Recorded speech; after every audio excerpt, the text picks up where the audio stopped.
जय हिंद, वंदे मातरम। प्यारे साथियों और सभी साथियों को मेरा प्यार भरा नमस्कार।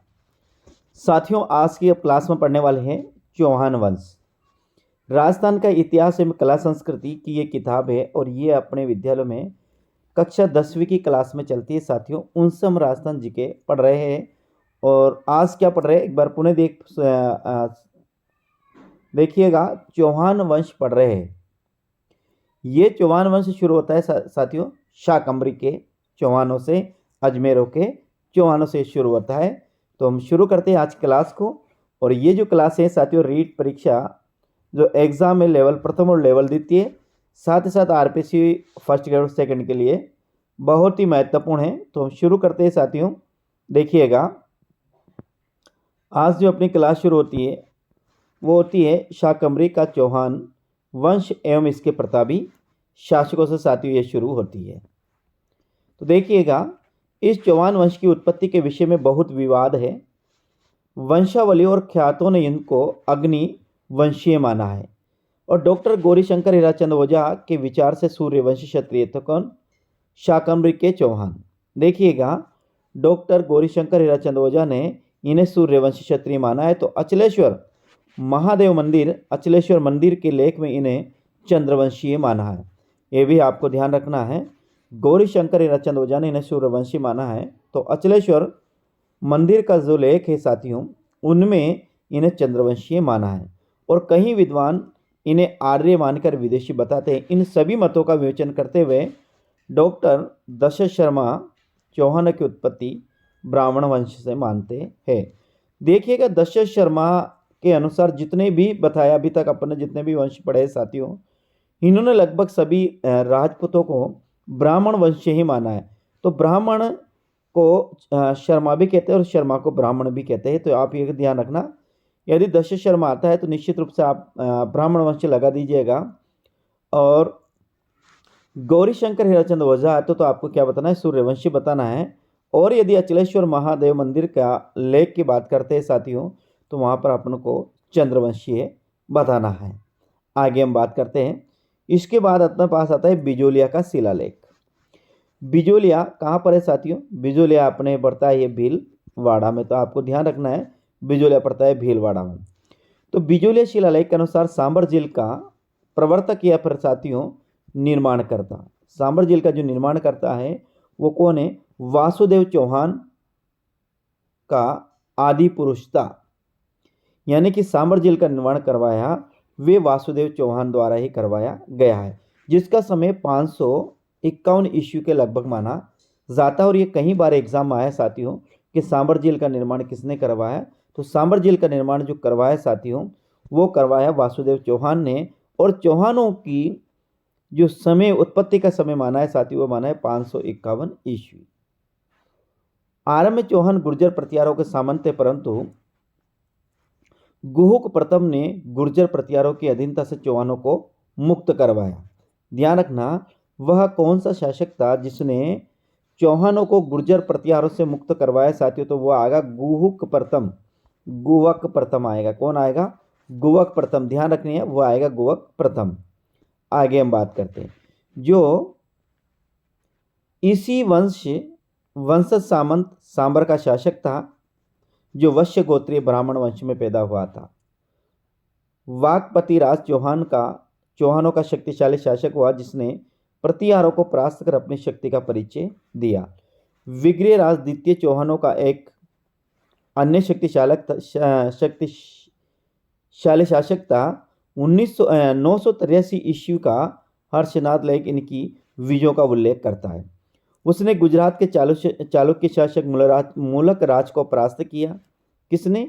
विग्रह राज द्वितीय हुआ, उसने गुजरात के चालुक्य शासक मूलक राज को परास्त किया। और विग्रह राज द्वितीय के बाद दुर्लभ राय और गोविंद तृतीय शासक हुए। पृथ्वीराज विजय नामक ग्रंथ में गोविंद तृतीय की उपाधि वेरी भट्ट यानी शत्रु संहारक मिलती है।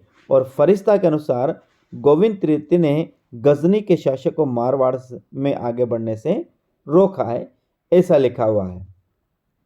अब अपने पास जो पहला इस वंश का प्रतापी शासक आता है वो आता है साथियों अजयराज, जिनका शासन रहा 1105 ईस्वी से 33 ईस्वी के मध्य का काल रहा। अज़ेराज जो 1105 ईस्वी में शासक बना।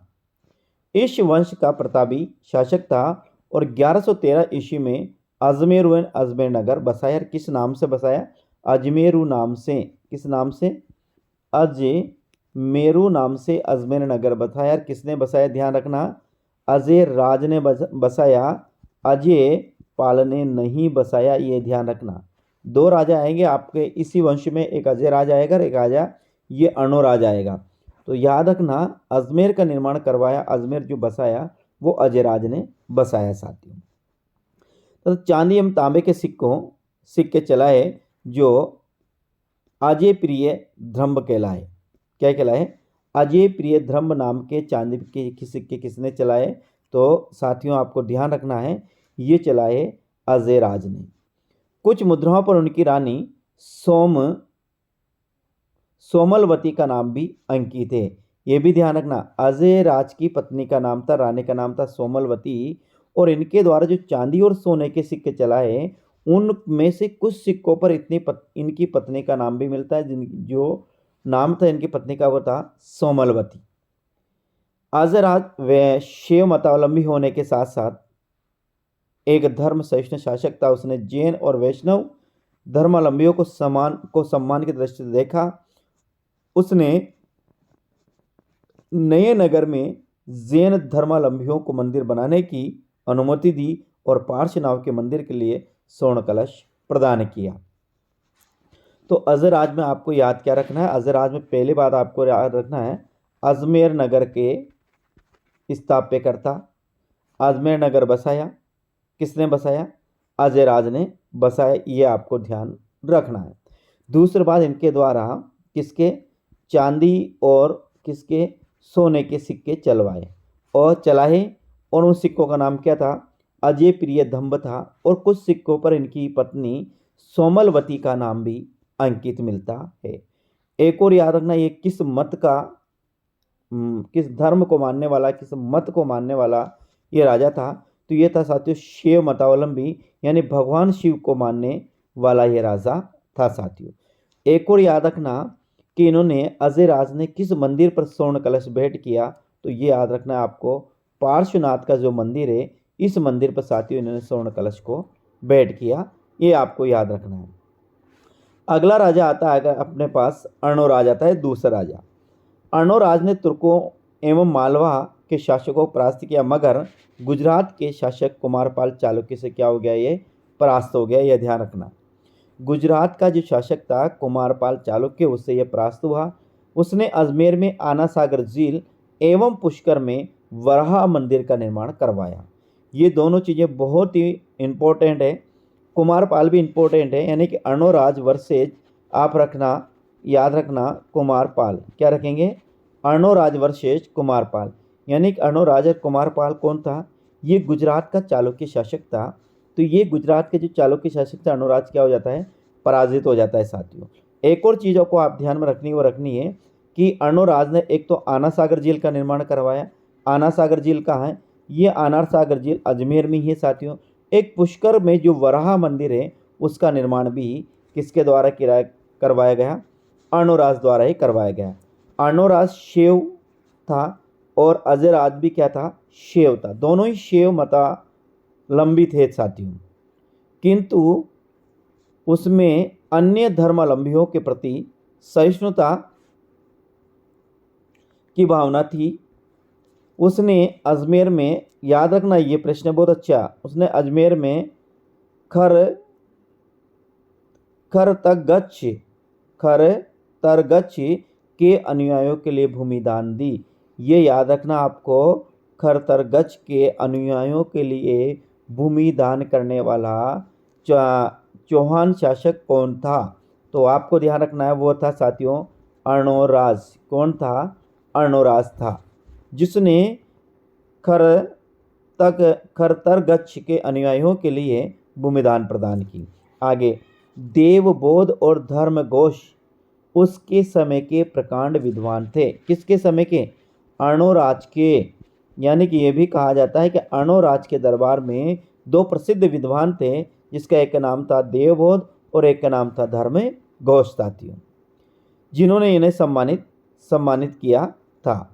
वैसे तो चालुक्यों के हाथों पराजय से उन्हें कुछ मान हानि उठानी पड़ी, फिर भी गजनवियों को परास्त कर तथा मालवा और हरियाणा अभियानों का नेतृत्व कर उसने अपने वंश के प्रभुत्व को नहीं घटने दिया। तो अर्णोराज में आपको क्या ध्यान रखना है साथियों, किसमें? अर्णोराज में। तो अर्णोराज में मेरे प्यारे साथियों आपको एक ही 2-3 चीज़ें आपको याद रखनी है। एक तो रखनी है आपको आना सागर झील का निर्माण अर्णोराज ने करवाया। दूसरी रखनी है आपको वराहा मंदिर, वराहा, और ये वराहा मंदिर किसने बनाया? ये अजमेर में है और ये अर्णोराज ने वराहा मंदिर बनवाया।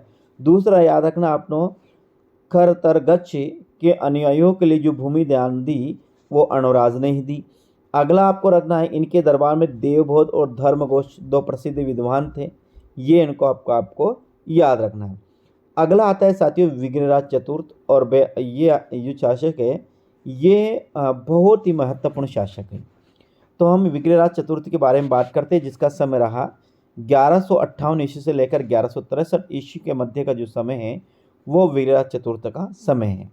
आ गया, जिसे इतिहास में विग्रहराज चतुर्थ को साथियों इतिहास में बीसल देव के नाम से, क्या है? बीसल देव के नाम से भी पुकारते हैं। इस बीसल देव की पत्नी का नाम था राजमती। क्या नाम था? याद रखना, राजमती इसकी रानी का नाम था साथियों, ये याद रखना। विग्रहराज ने तोमरों को परास्त कर दिल्ली पर अधिकार किया। ये दिल्ली पर अधिकार करने वाला पहला चौहान शासक था। ये पंक्ति आपको ज़रूर याद रखनी है। दिल्ली पर अधिकार करने वाला पहला चौहान शासक कौन था? तो वह था साथियों विग्रहराज चतुर्थ, जिसे इतिहास में बिसल देव के नाम से भी जाना जाता है। इसने गजनी के खुसरू शाह को भी परास्त किया। ये भी आपको ध्यान रखना, गजनी का एक शासक था जिसका नाम था खुसरू शाह। इसने खुसरू शाह को भी परास्त किया। किसने? विग्रहराज ने। जानक भट्ट ने इसे कवि बांधव की उपाधि प्रदान की। पहले बात तो आपको याद रखना है, कौन सा चौहान शासक था जिसे कवि बांधव कहा जाता था? तो ये याद रखना है, ये था विग्रहराज चतुर्थ। बीसल देव भी आ सकता है विग्रहराज चतुर्थ की जगह। और ये कवि बांधव की जो उपाधि दी वो किसके द्वारा दी गई? तो वो रखना, वो दी गई है साथियों जानक भट्ट के द्वारा। आगे, विग्रहराज ने हरिकेली और उनके दरबारी विद्वान सोमनाथ ने ललित विग्रहराज नाटक की रचना की। पहली बात तो आपको ध्यान रखना, हरकेली नाटक क्या है? हरकेली नाटक के रचयिता कौन थे? तो जो हरकेली नाटक है साथियों, इसके रचयिता का नाम आपको ध्यान रखना है, और इसके जो रचयिता थे वह स्वयं विग्रहराज चतुर्थ ने ही कौन? हरकेली नाटक लिखा। क्या लिखा? हरकेली नाटक। एक और याद रखना है आपको, ललित विग्रहराज, क्या? ललित विग्रहराज किसने लिखा? तो मेरे साथियों याद रखना, ललित विग्रहराज लिखा, जो इनके एक दरबारी कवि था जिसका नाम था साथियों सोमदेव। ये सोमदेव ने लिखा ललित विग्रहराज, और दोनों क्या है? नाटक है। इसने अजमेर में एक संस्कृत पाठशाला बनवाए कर उस पर हरकेली नाटक की पंक्तियाँ खुदवाई। कुतुबुद्दीन ऐबक ने इसे तोड़वा कर 2.5 दिन के झोंपड़े का मस्जिद बनवाई, और विग्रहराज ने बीसलपुर बनाकर वहाँ बीसलपुर झील बनवाई। एक और याद रखना, सबसे महत्वपूर्ण बात है साथियों, 2.5 दिन का झोंपड़ा, जिसे हम 2.5 दिन का झोंपड़ा या फिर जिसे 2.5 दिन के झोंपड़े के नाम से भी पुकारते हैं। तो इस 2.5 दिन के झोंपड़े का जो निर्माण करवाया साथियों, वे किसने? विग्रहराज चतुर्थ यानी कि बीसल देव ने ही करवाया साथियों, जिसे बाद में कुतुबुद्दीन ऐबक ने साथियों इसे ये संस्कृत पाठशाला थी। 2.5 दिन का झोंपड़ा था, ये पहले क्या थी? ये एक संस्कृत पाठशाला थी। तो इस संस्कृत पाठशाला को जो तोड़वा कर इसे जो 2.5 दिन के या फिर 2.5 दिन के झोंपड़े में जो परिवर्तित किया, ये किया साथियों कुतुबुद्दीन ऐबक ने। ये आपको ध्यान में रखना है। आगे, दूसरी बात ने बीसलपुर और बीसलपुर बांध झील, इन दोनों का जो निर्माण कराया वे विग्रहराज ने ही करवाया। एक तो बीसलपुर कस्बा है और एक बीसलपुर झील है, इन दोनों का निर्माण विग्रहराज ने ही करवाया। विग्रहराज चतुर्थ के मूल्यांकन में डॉक्टर गौरीशंकर शर्मा लिखते हैं कि इनकी महत्ता निर्विवाद है, क्योंकि एक सेना अध्यक्ष के साथ साथ वह विजेता, साहित्य का संरक्षक, अच्छा कवि और सूझबूझ वाला निर्माता था। ये आपको ये परिवार, ये जो लिखा हुआ ये चीज़ें आपको याद रखनी है साथियों, ये एग्जाम में आ सकती है। पृथ्वीराज विजय का लेखक लिखता है कि जब विग्रहराज की मृत्यु हो गई तो कवि बांधव की उपाधि निरर्थक हो गई। कवि बांधव करते हैं साथियों कवियों को शरण देने वाला, कवियों को अपना बंधु मानने वाला, क्योंकि इस उपाधि को धारण करने की किसी की क्षमता नहीं रही थी। सोमदेव तो विग्रहराज को वीरों में ही नहीं वरन विद्वानों में अग्रणीय मानता था। ये केवल उनकी मिथ्या प्रशंसा नहीं है, हरिकेली नाटक से उनकी योग्यता की जा सकती है। किलनहोर ने भी इनकी विद्वता की प्रशंसा करते हुए स्वीकार किया कि वह उन हिंदू शासकों में से एक व्यक्ति था जो कालिदास और भवभूति की होड़ कर सकता था। विग्रहराज का समय सपाद लक्ष्य का स्वर्णकाल माना जाता है। यानी शाकंभरी के जो चौहान है तो शाकंभरी के चौहानों का जो स्वर्णकाल माना जाता है, या अजमेर के चौहानों का जो स्वर्णकाल माना जाता है साथियों, वे विग्रहराज चतुर्थ का स्वर्णकाल ही माना जाता है। तो याद रखना विग्रहराज चतुर्थ, कवि बांधव, एक तो उपाधि याद रखना है, कवि बांधव उपाधि आपको याद रखना है। हरिकेली नाटक का रचयिता आपको याद रखना है। इसके बाद इसके दरबार में कौन, इसने गजनी के शासक खुसरू शाह को परास्त किया। इसके दरबार में सोमदेव था जिसने ललित विग्रहराज नाटक लिखा, और इनके द्वारा जो संस्कृत पाठशाला बनाई गई थी साथियों, उसको किसने, कुतुबुद्दीन ऐबक ने तोड़कर इसे 2.5 दिन के या 2.5 दिन के झोपड़े में परिवर्तित कर दिया। तो आज ये आदि चीज़ें आपको याद रखना है। और अजमेर के चौहानों का जो स्वर्णकाल है, शाकंभरी के चौहानों का जो स्वर्णकाल है, सपादलक्ष के चौहानों का जो स्वर्णकाल है, वो विग्रहराज चतुर्थ का ही स्वर्णकाल है साथियों। अगला आता है अपने पृथ्वीराज चौहान तृतीय, जिसका समय रहा साथियों, शासनकाल रहा 1177 ईस्वी से लेकर 1192 का जो समय है वो इनका शासनकाल रहा साथियों। 1177 ईस्वी में साथियों इनको राजा बना दिया जाता है, और 1192 में तराइन के द्वितीय युद्ध में साथियों मोहम्मद गौरी के हाथों ये मारे जाते हैं। आगे हम बात करते हैं। शाकंभरी के चौहान शासकों में सबसे प्रसिद्ध पृथ्वीराज तृतीय 11 वर्ष की आयु में शासक बना। कितने वर्ष की आयु में शासक बना, ये आपको ध्यान रखना है। ये मात्र 11 वर्ष की आयु में ही शासक बना साथियों। कौन? पृथ्वीराज चौहान। आगे हम बात करते हैं। 1182 में, यहाँ लिखा हुआ 1182 में इसने सतलज प्रदेश के भंडारकरों को परास्त किया, और इसी वर्ष इन्होंने महोबा के चंदेल शासक परमारवर्दी देव को पराजित किया। महोबा के चंदेलवंशी शासक को पराजित किया, जिसमें प्रसिद्ध वीर आला और उदल लड़ते हुए मारे गए साथियों। ये महोबा का चंदेल वंश का शासक था साथियों परमाल, जिसे परमर्दी देव भी कहते हैं। क्या? परमर्दी देव के नाम से भी साथियों जिसे जाना जाता है। इसके 2 प्रसिद्ध योद्धा थे, एक का नाम था साथियों आला और एक का नाम था उदल। जिस प्रकार हम गोरा और बादल का, किसका? गोरा और बादल का जिक्र करते हैं साथियों, उसी प्रकार ने आला और उदल का जिक्र किया जाता है। जैसे हम जेता और कुपा का साथियों, किसका?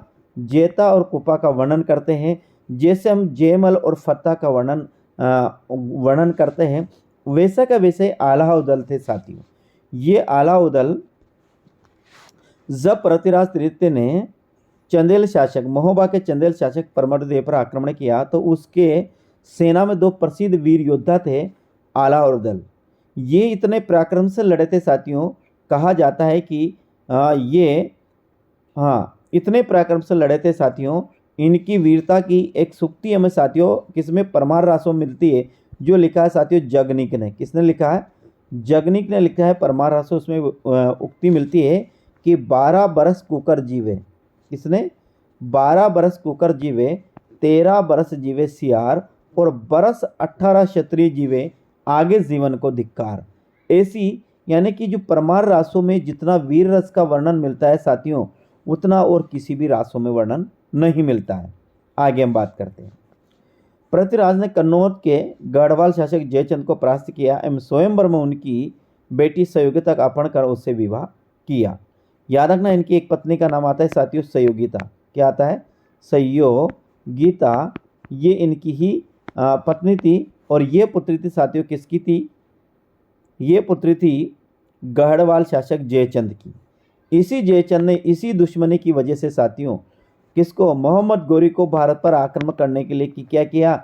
आमंत्रित किया। और त्रायन के प्रथम और द्वितीय युद्ध में गोरी का साथ दिया साथियों। किसने? इसी जयचंद ने।